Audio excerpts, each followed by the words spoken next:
करनाल में काफी किसानों ने इस बार धान की सीधी बिचवाई कर दी है, वो भी पानी की बचत कर। सरकार की पानी बचाओ मुहिम के साथ कंधे से कंधा मिलाकर चल रहे हैं और कृषि के प्रति पहले से अधिक जागरूक नजर आ रहे हैं। ऐसे की कुछ कर दिखाया है युवा किसान सुमित ने। 7 एकड़ में धान की सीधी बिचवाई कर पानी की बचत कर अन्य किसानों को भी सीधी बिचवाई करने का आह्वान किया।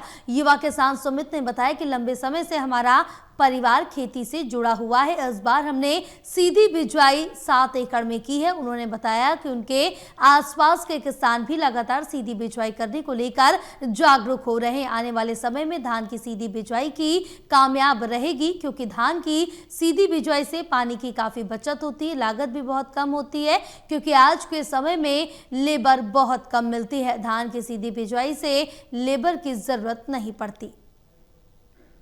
हम स्टार्टिंग से ही खेती में ही हमारा परिवार जुड़ा हुआ है। तो अब की बारी हमने डीएसआर से 7 एकड़ की है अब की सीधी बिजाई। जो आसपास के पड़ोसी है वो भी डीएसआर के थ्रू अभी आगे आगे अग्रसर कर रहे हो रहे हैं, और आने वाले समय में मेरे हिसाब से यही कामयाब रहेगी डीएसआर के माध्यम से ही, क्योंकि पानी की बचत है इसके अंदर। और सबसे बड़ी बात यह है कि लागत बहुत कम आती है जिसमें पहाड़ों का खर्चा और लगवाई अब क्योंकि लेबर नहीं मिलती लगवाई के लिए, तो अब सरकार भी इसकी तरफ अलग अलग गतिविधियां करती रहती है ताकि किसान ज़्यादा से ज़्यादा प्रोत्साहित रहे डीएसआर के माध्यम से।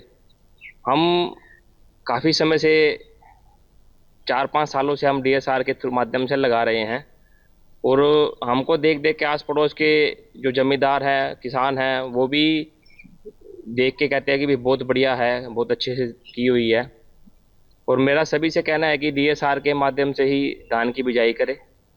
जैसा कि हम जानते हैं कि धान की सीधी बिजाई को हम डीएसआर बोलते हैं, और धान की सीधी बिजाई करने से जहाँ पानी की बचत होती है उसके साथ साथ समय की बचत होती है, और किसानों को जो मजदूरों की समस्या का सामना करना पड़ता है तो वो डीएसआर से तीनों समस्याएं का हल हो जाता है। तो विभाग द्वारा डीएसआर को प्रमोशन के लिए प्रशिक्षण कार्यक्रम भी आयोजित किए गए। तो इसके अलावा विभाग द्वारा जो डीएसआर की मशीन है उस पर भी 40,000 रुपये की सब्सिडी दी जाती है। इसके अतिरिक्त अगर कोई किसान मेरी फसल मेरा बुरा पे डीएसआर के प्रति अपना रुझान दिखाता है तो उसको डिपार्टमेंट मौके पर जाके फिर खेत की वेरिफिकेशन करता है। अगर वेरिफिकेशन में डीएसआर पाई जाती है तो किसान को 4,500 रुपये प्रति एकड़ का अनुदान सरकार द्वारा दिया जा रहा है। इसका मकसद यही है कि भूमिगत जल स्तर बहुत स्पीड से बहुत गति से नीचे जा रहा है, तो उसकी समस्या को देखते हुए सरकार द्वारा ये स्कीम लॉन्च की गई है।